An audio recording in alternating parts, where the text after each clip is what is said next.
আসসালামু আলাইকুম।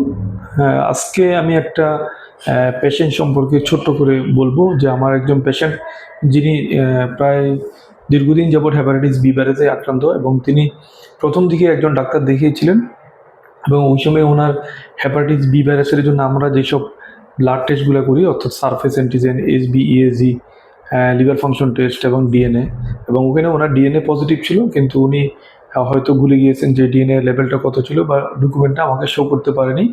এরপরে উনি ওখানে ওনার ভাইরাসের ওষুধ শুরু করার পরে উনি কিছুদিন পরে বা 2 মাস পরে নিজ থেকে এই অ্যান্টিভাইরাল ওষুধটা বন্ধ করে দিয়ে আমরা এখন ছোট্ট করে আসলে শুনবো যে আসলে আমার প্রেজেন্ট করার উদ্দেশ্য হলো যে হেপাটাইটিস বি ভাইরাসের ক্ষেত্রে আমরা দুই ধরনের ভ্যারাইটি পাই। একটা হলো আমাদের বলে যে wild type of hepatitis B virus, অর্থাৎ যেটা নর্মাল হেপাটাইটিস বি ভাইরাস, এবং অ্যানাদার হচ্ছে precore mutant hepatitis B virus infection, যেখানে রোগীর দেখা যাচ্ছে যে ব্লাডে সারফেস অ্যান্টিজেন আছে এবং HbEAg অ্যান্টিজেন এটা তৈরি হয় না প্রিকর মিউটেন্ট ভ্যারাইটিতে, কিন্তু পেশেন্টের আন্ডারলাইন ডিএনএ লেভেলটা হাই থাকে অথবা তার ALT হাই থাকে, অর্থাৎ HbE অ্যান্টিজেন নেগেটিভ হওয়ার পরেও রোগীর দেখা যাচ্ছে ব্লাডের ভিতরে বা রক্তের মধ্যে এবং লিভারে ডিএনএ কাউন্ট বেশি থাকে এবং লিভারে ইনফ্লামেশন বা প্রদাহ চলতে থাকে।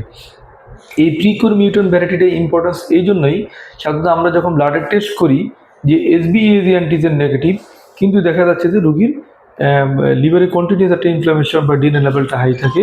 তো আমরা প্রিকোর মিউটেন্ট ভ্যারাইটির ইম্পর্টেন্ট হচ্ছে এটা অন্য যে wild type of variety hepatitis B virus infection যেখানে হয়, যাতে ক্ষেত্রে আমরা HbEAg পজিটিভ পাই, এই ওয়াইল্ড টাইপ অফ ভ্যারাইটির চেয়ে প্রিকোর মিউটেন্টের সমস্যা হচ্ছে এটা হচ্ছে সাইলেন্ট লিভারকে ড্যামেজ করে এবং এটা অন্যদের চেয়ে দ্রুত লিভার ফাইব্রোসিস এবং লিভার ক্যান্সার করতে পারে এবং রিকারেন্ট ফ্লেয়ার আপ হতে পারে।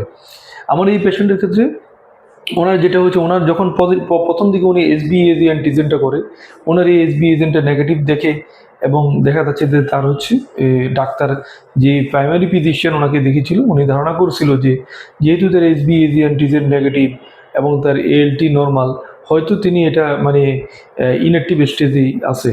অ্যাকচুয়ালি আমরা যখন HbEAg অ্যান্টিজেন নেগেটিভ পাই এবং কিন্তু প্রত্যেকটা পেশেন্টে আমাদেরকে ALT নর্মাল থাকলেও ডিএনএ লেভেল চেক করে দেখতে হবে, বিকজ এই যেটা আমাদের বলতেছি যে প্রিকোর মিউটেন্ট ভ্যারাইটি, এই পেশেন্টের ক্ষেত্রে HbEAg নেগেটিভ পাবো এবং কিন্তু তার পাশাপাশি তার বডির ইমিউনিটির কারণে আমি অ্যান্টি লেভেলটা, অ্যান্টি যে সারফেস অ্যান্টিজেন, এখানে অ্যান্টিবডিটা পজিটিভ পাবো এবং তাদের ক্ষেত্রে ALT নর্মালও থাকতে পারে, বেশিও থাকতে পারে এবং তাদের অনেক সময় ডিএনএ লেভেলটা অনেক বেশি থাকবে।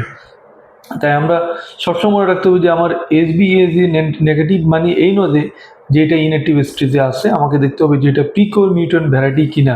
কারণ প্রিকোর মিউটেন্ট ভ্যারাইটি যদি হয়, সেক্ষেত্রে তার কিন্তু ডিএনএ লেভেল হাই থাকবে এবং HbEAg অ্যান্টিজেন নেগেটিভ হবে, সাথে ক্ষেত্রে তার HB পজিটিভ থাকবে এবং ALT লেভেলও হাই থাকবে। এই পেশেন্টের জার্নিটা হলো ওই রকম যে আসলে অ্যাকচুয়ালি উনি হলো একটা প্রিকোর মিউটেন্ট ভ্যারাইটির CSB chronic hepatitis B virus infection patient, যার কারণে তার দেখা যাচ্ছে সবসময় HbEAg অ্যান্টিজেন নেগেটিভ থাকে, কিন্তু তার ALT লেভেল বেশি আবার ডিএনএ লেভেল হাই আছে। তা আমরা এখন পেশেন্টের কাছ থেকে শুনবো যে আসলে উনি কীভাবে তার চিকিৎসাটা শুরু হয়েছিল এবং তিনি কখন ওষুধটা বন্ধ করে এবং তার বর্তমান কন্ডিশন কি, আমরা পেশেন্টের কাছ থেকে শুনবো।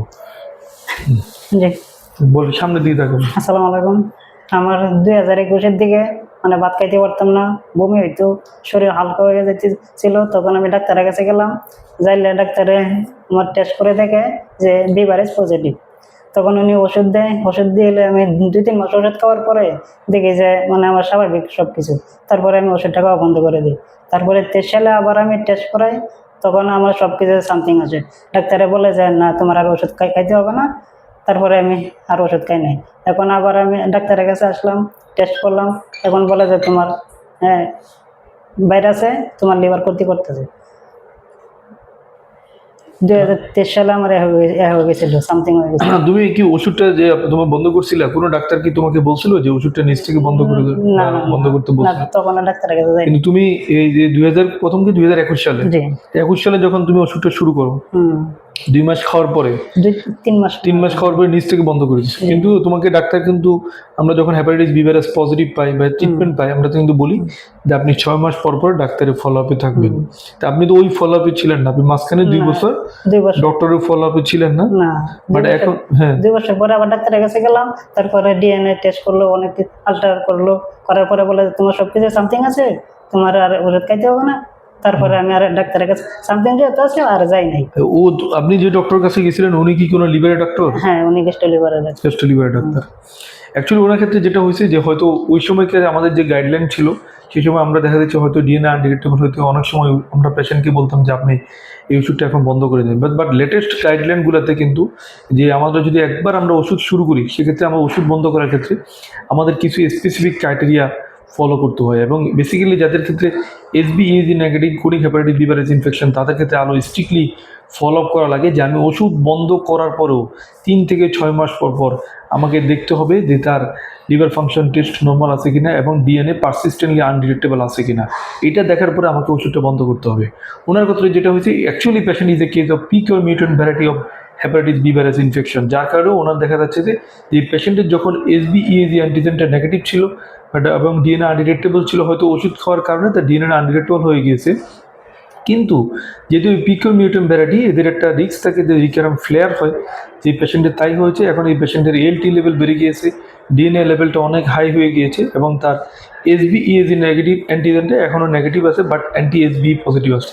তার মানে this is the case of precore mutant variety, যার ক্ষেত্রে পারসিস্টেন্টলি HbA নেগেটিভ থাকবে, HbA পজিটিভ থাকবে, কিন্তু পেশেন্টের লিভারে ইনফ্লামেশন চলবে, ডিএনএ লেভেল হাই থাকবে এবং লিভারে ফাইব্রোসিস বা ক্যান্সার রিস্কও থাকবে।